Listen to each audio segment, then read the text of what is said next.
અને એમને પણ આપણે આતુરતાથી રાહ જોઈ રહ્યા છીએ એવા લાબડિયા ગ્રુપના સંગીતાબેન લાબડિયા ટૂંક જ સમયમાં આપણી મંચ ઉપર પધારશે.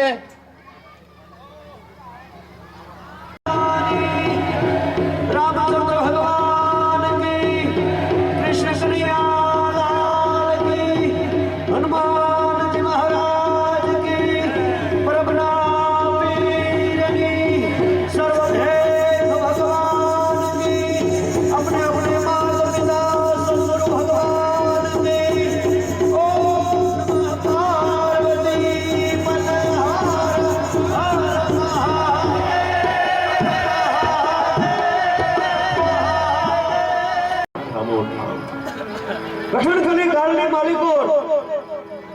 માણાને એમ થાય ક્યાં જઈને શીશ નમાવું, પણ આજ ઈશનપુર ગામને આંગણે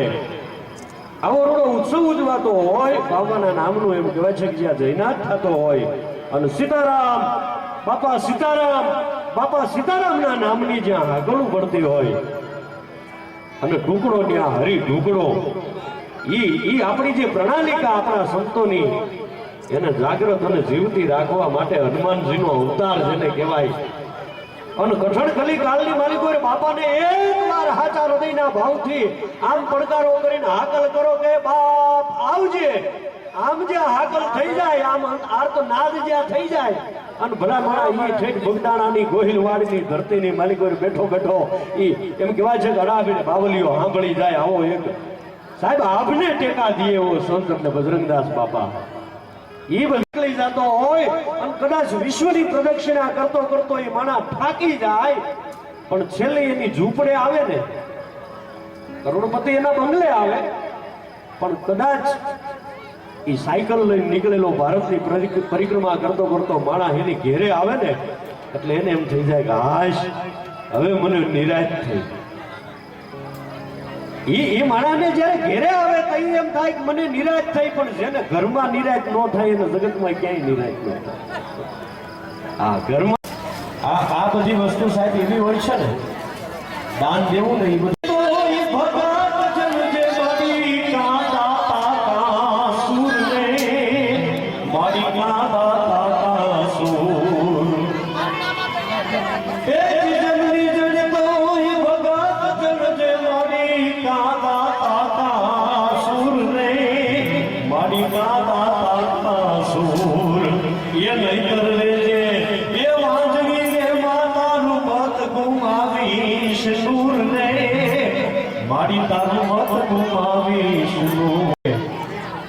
અને એ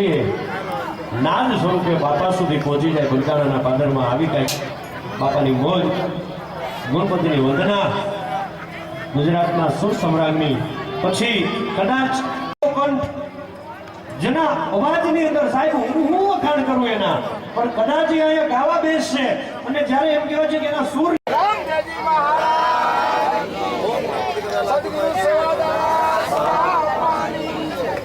सदगुरु करसनदास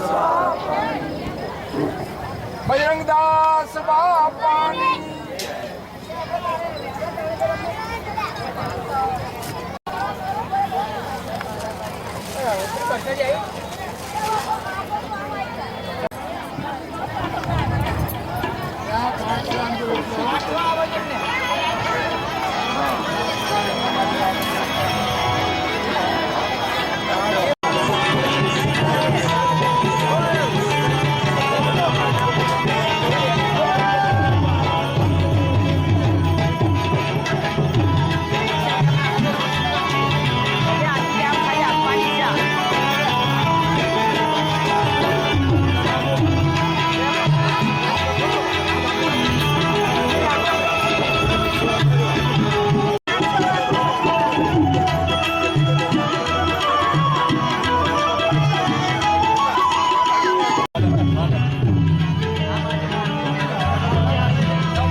આધાર કબીર અહંકાર નિરાકાર સર્વચક્ર બાંધે ઘરે પરે લવાય રવાય મંડળ મંડળ કમળ કમળમાં यह वकील भोग तो पगार कहे गुरु रामायण कबीर को बीच मंत्र शब्दों गाली वेदन गुरु रामायण ने किया साहित्य कला